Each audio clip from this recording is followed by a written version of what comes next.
الحمد للہ رب العالمین والصلاة والسلام علی سید المرسلین اما بعد فاعوذ باللہ من الشیطان الرجیم بسم اللہ الرحمن الرحیم الصلاة والسلام علیک یا رسول اللہ وعلی آلک و اصحابک یا حبیب اللہ الصلاة والسلام علیک یا نبی اللہ وعلی آلک و اصحابک یا نور اللہ۔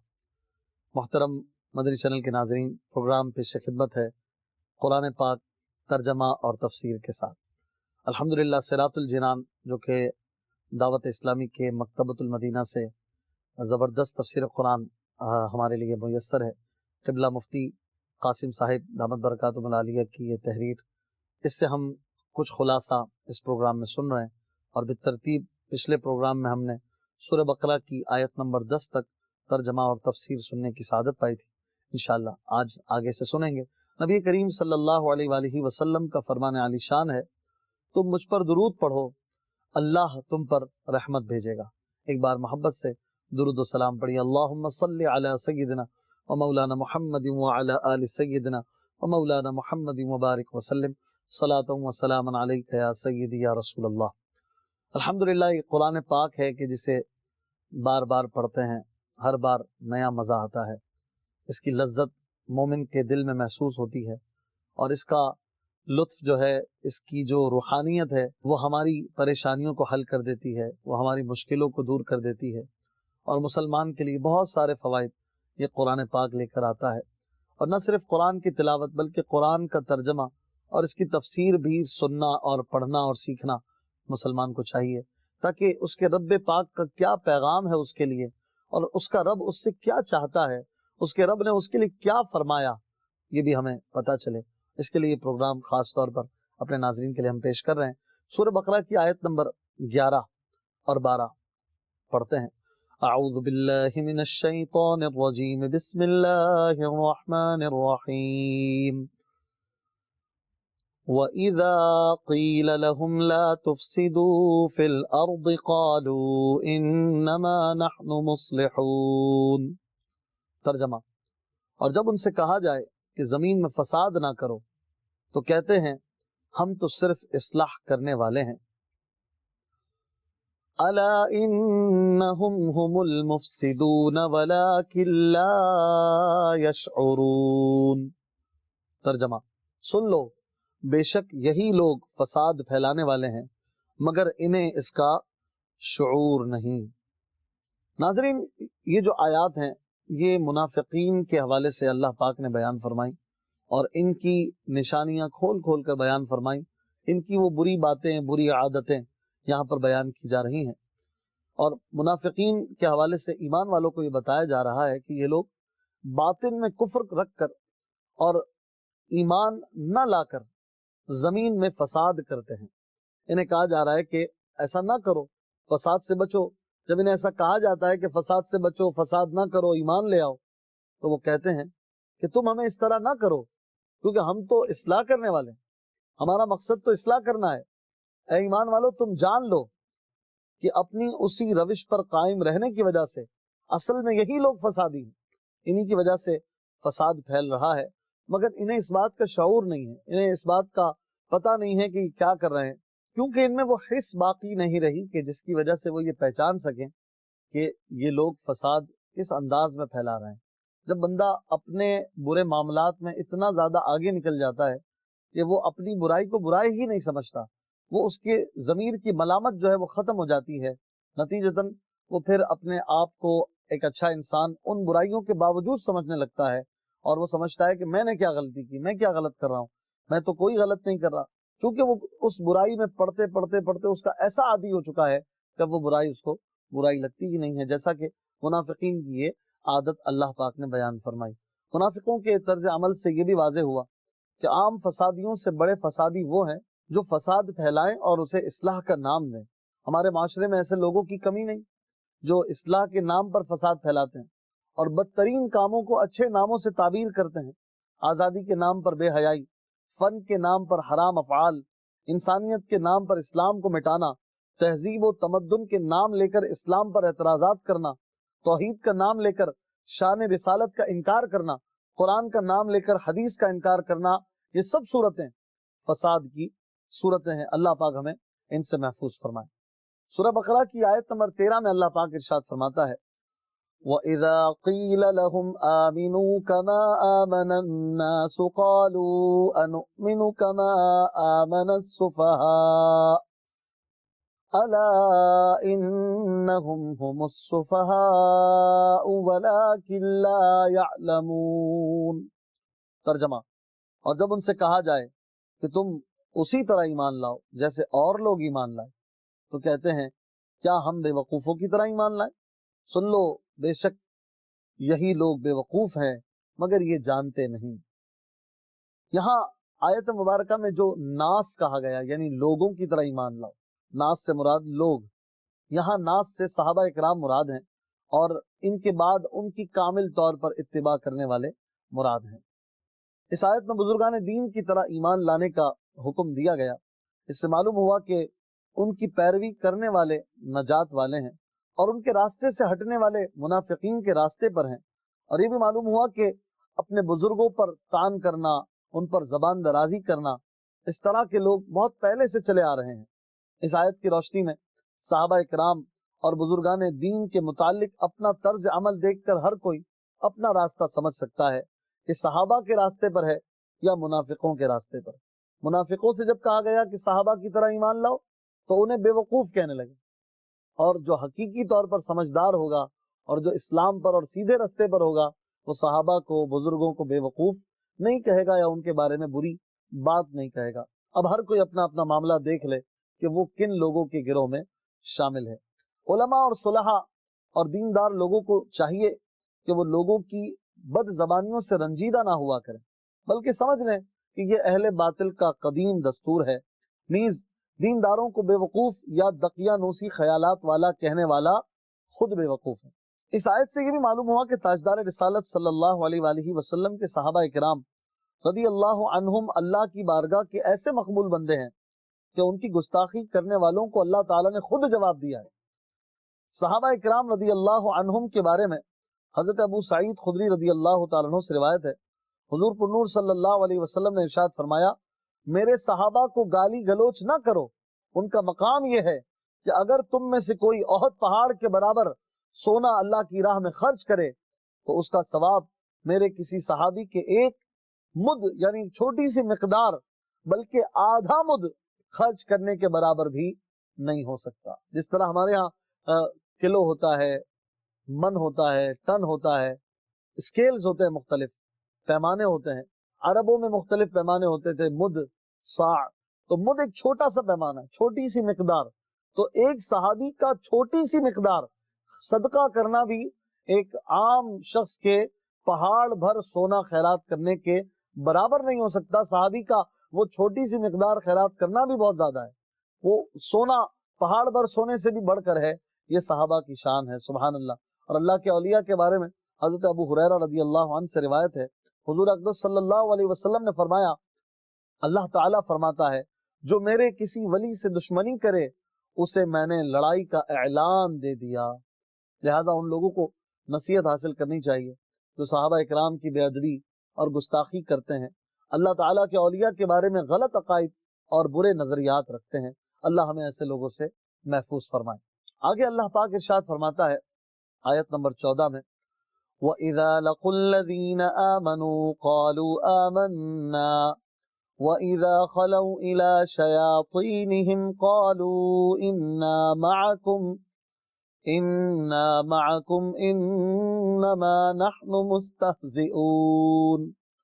ترجمہ، اور جب یہ ایمان والوں سے ملتے ہیں تو کہتے ہیں ہم ایمان لا چکے ہیں، اور جب اپنے شیطانوں کے پاس تنہائی میں جاتے ہیں تو کہتے ہیں ہم تمہارے ساتھ ہیں، ہم تو صرف ہنسی مذاق کرتے ہیں۔ منافقین کا مسلمانوں کو بے وقوف کہنا اور کفار سے اظہار یکجہتی کرنا اپنی نجی محفلوں میں ہوتا تھا، جبکہ مسلمانوں سے وہ یہی کہتے تھے کہ ہم مخلص مومن ہیں۔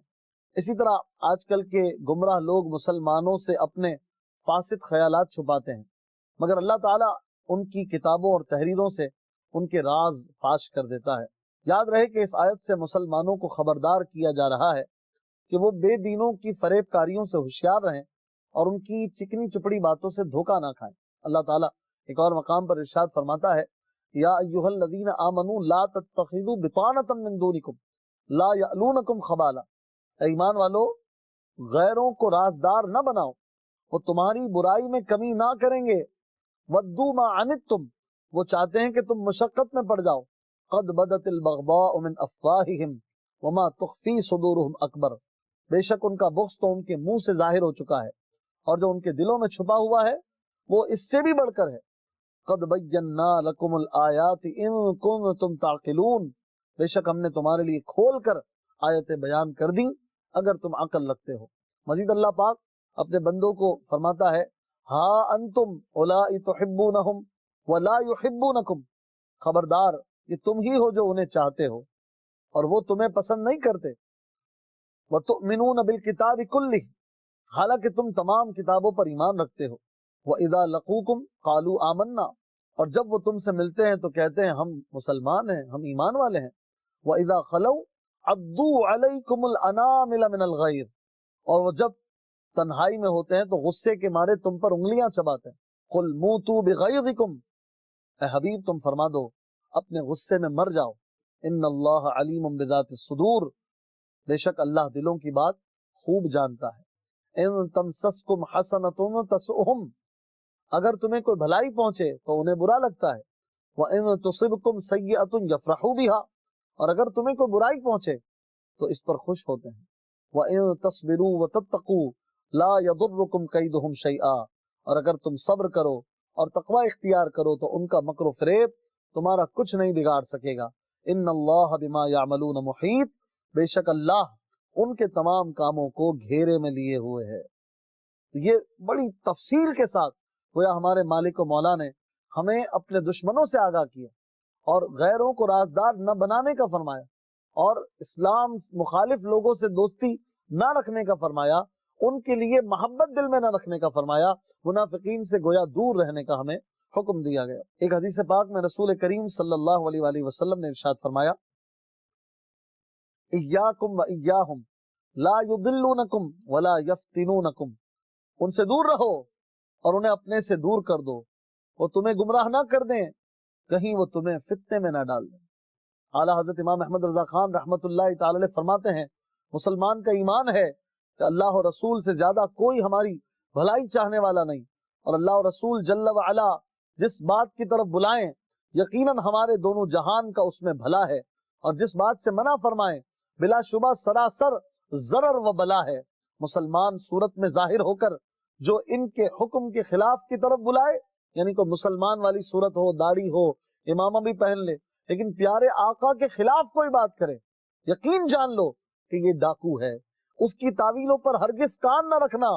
رہزن جو جماعت سے باہر نکال کر کسی کو لے جانا چاہتا ہے ضرور چکنی چکنی باتیں کرتا ہے، بڑی میٹھی میٹھی باتیں کرتا ہے، اور جب وہ دھوکے میں آیا اور ساتھ ہو لیا تو گردن مار دیتا ہے، مال لوٹ لیتا ہے۔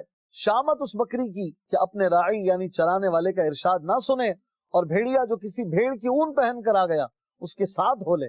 ارے مصطفیٰ تمہیں منع فرماتے ہیں، وہ تمہاری جان سے بڑھ کر تمہارے خیر خواہ ہیں، تمہارا مشقت میں پڑنا ان کے قلب اقدس پر گرا ہے، واللہ وہ تم پر اس سے زیادہ مہربان ہیں جیسے نہایت چہیتی ماں اکلوتے بیٹے پر۔ ارے ان کی سنو، ان کا دامن تھام لو، ان کے قدموں سے لپٹ جاؤ اور ان کے دشمنوں سے دور رہو۔ انہوں نے کہا منافقین سے دور رہو، بد مذہبوں سے دور رہو، گمراہوں سے دور رہو، ان کے پاس نہ بیٹھو، نہ ان کے ساتھ معاملات کرو۔ لہٰذا ہمارے لیے یہی حکم ہے، یہی سر آنکھوں پر ہے، کیونکہ آقا سے بڑا کوئی نہیں، ان سے بڑی بات بھی کسی کی نہیں، ہمارے لیے انہی کا فرمان حق ہے اور سر تسلیم خم ہے۔ مزید اللہ تبارک و تعالی نے منافقین کی جو نشانی بیان کی، ان کی ایک بات بیان کی، تو وَإِذَا خَلَوْا إِلَىٰ شَيَاطِينِهِمْ، جب وہ تنہائی میں اپنے شیطانوں کے پاس جاتے ہیں، تو یہاں شیاطین سے کفار کے وہ سردار مراد ہیں جو دوسروں کو گمراہ کرنے میں مصروف رہتے ہیں۔ منافق جب ان سے ملتے ہیں تو کہتے ہیں کہ ہم تمہارے ساتھ ہیں، اور مسلمانوں سے ملنا تو محض مذاق مستی کے طور پر ہے، اور ہم ان سے اس لیے ملتے ہیں تاکہ ان کے راز معلوم ہو اور ان میں فساد انگیزی کے مواقع ملیں۔ اس سے معلوم ہوا کہ جس طرح جنات میں شیاطین ہوتے ہیں اسی طرح انسانوں میں بھی شیاطین ہوتے ہیں۔ اسی طرح منافقین صحابہ اکرام کے سامنے ان کی تعریفیں کرتے تھے، اور جب تنہائی میں ہوتے ان سے جدا ہوتے تو بعد میں ان کا مذاق اڑاتے تھے. اسی بات کو اللہ تبارک و تعالی نے بیان فرما دیا اور یہ آیت مبارکہ نازل ہوئی. اس آیت سے معلوم ہوا کہ صحابہ اکرام اور پیشوایان دین کا مذاق اڑانا یہ منافقوں کا کام ہے. مسلمان ایسا نہیں کرتا. مسلمان مذہبی لوگوں کا، داڑھی والوں کا، سنت پر عمل کرنے والوں کا مذاق نہیں اڑاتا، ان کی تفریح نہیں لیتا، ان کی مستی نہیں بناتا. کیوں؟ یہ مسلمان کا کام نہیں ہے، منافقوں کا کام ہے. قرآن میں یہ بیان کیا گیا. آج کل افسوس ایسے لوگوں کی کمی نہیں جو اپنی مجلسوں اور مخصوص لوگوں میں علماء، صلحاء اور دینداروں کا مذاق اڑاتے اور ان پر بھپتیاں کستے ہیں، اور جب ان کے سامنے آتے ہیں تو منافقت سے بھرپور خوشامد والا انداز اور چاپلوسی والا معاملہ کرتے ہیں اور تعریفوں کے پل باندھتے ہیں. جناب آپ نے تو بڑا کام کیا، آپ تو بڑے مفکر ہیں، آپ تو بڑے دانشور ہیں، اور پیچھے اپنے ڈرائنگ روم میں ان حضرات دین کے خلاف باتیں کرتے ہیں. یہ منافقین کا انداز ہے. ایسا نہیں کرنا چاہیے. ایسے لوگوں کی بھی ہمارے ہاں کمی نہیں جنہیں مذہب اور مذہبی ناموں سے ہی نفرت ہو جاتی ہے. ان کی فطرت میں یہ بات معاذ اللہ بیٹھ جاتی ہے آہستہ آہستہ، اور مذہبی حلیہ اور مذہبی وضع قطع دیکھ کر ان کی طبیعت خراب ہو جاتی ہے. اللہ تعالیٰ ایسے لوگوں کو ہدایت عطا فرمائے. یاد رہے کہ انبیاء علیہم السلام اور دین کا مذاق اڑانا یہ کفر ہے، اور صحابہ اکرام کی بے ادبی بھی گمراہی ہے. اسی طرح علم کی وجہ سے علماء دین کا مذاق اڑانا یہ کفر ہے، اور اگر علم کی وجہ سے نہ ہو تو بھی حرام ہے.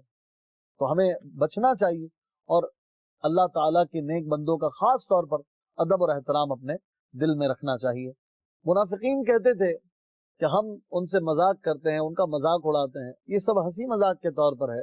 اب سنیے اللہ تعالیٰ کیا جواب دیتا ہے اور کیا ان کے مذاق کا بدلہ بیان فرماتا ہے. فرمایا آیت نمبر 15، اللہ یستہزئ بہم ویمدہم فی طغیانہم یعمہون. ترجمہ، اللہ ان کی ہنسی مذاق کا انہیں بدلہ دے گا، اور ابھی وہ انہیں مہلت دے رہا ہے کہ یہ اپنی سرکشی میں بھٹکتے رہیں. اللہ تعالیٰ استہزاء اور تمام عیوب سے پاک ہے. وہ مذاق کرنے سے پاک ہے. اللہ تعالیٰ مذاق نہیں فرماتا. مذاق کرنا یہ حماقت کا کام ہے، یہ جہلا کا کام ہے. اللہ تعالیٰ تو بہت بڑی ذات ہے، وہ اس قسم کے کاموں سے پاک ہے.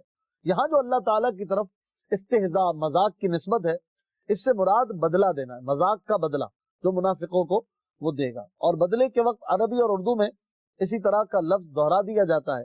جیسے کہا جاتا ہے کہ برائی کا بدلہ برائی ہی ہوتا ہے، حالانکہ برائی کا بدلہ تو عین انصاف اور عدل ہے اور آدمی کا حق ہوتا ہے. تو یہاں پر جو مذاق کی نسبت اللہ تعالیٰ کی طرف ہے، اس سے مراد مذاق کا بدلہ دینا ہے. جیسے کہہ دیا جاتا ہے کہ ظلم کا بدلہ ظلم ہے، حالانکہ ظلم جس نے کیا اس پر اتنی ہی سزا اس کو دینا، یہ تو ظلم نہیں ہے، تو عین انصاف ہے کہ جو بھی جج صاحب ہوتے ہیں یا جو قاضی ہوتے ہیں وہ ظالم کو اس کے ظلم کا بدلہ دیتے ہیں. لیکن ظلم کا بدلہ ظلم، یہ جو کہا جاتا ہے یہ محاورتاً کہ جس نے جو کام کیا اس کے بدلے کے طور پر اسی کے کام کو بول دیا جاتا ہے. یہاں پر بھی یہی ہے، ورنہ اللہ تعالیٰ مذاق کرنے سے بے شک پاک ہے. مزید آگے اللہ تعالیٰ فرماتا ہے، اولئک الذین اشتروا الضلالة بالہدى فما ربحت تجارتهم وما كانوا مہتدین. ترجمہ، یہی وہ لوگ ہیں جنہوں نے ہدایت کے بدلے گمراہی خرید لی تو ان کی تجارت میں کوئی نفع نہ دیا، اور یہ لوگ راہ جانتے ہی نہیں تھے. ہدایت کے بدلے گمراہی خریدنا یعنی ایمان کی بجائے کفر اختیار کرنا نہایت خسارے اور گھاٹے کا سودا ہے. یہ آیت یا تو ان لوگوں کے بارے میں نازل ہوئی جو ایمان لانے کے بعد کافر ہو گئے، یا یہودیوں کے بارے میں نازل ہوئی جو پہلے تو حضور صلی اللہ علیہ وآلہ وسلم پر ایمان رکھتے تھے کہ جب وہ آئیں گے تو ہم ان پر ایمان لائیں گے، اور دل میں ان کے لیے ایمان تھا، محبت بھی کرتے تھے، ان کی تعریف بیان کرتے تھے، اپنی کتابوں میں ان کا قصیدہ پڑھتے تھے، پچھلے نبیوں سے ان کی تعریفیں سن چکے تھے، تو گویا پہلے ایمان تھا.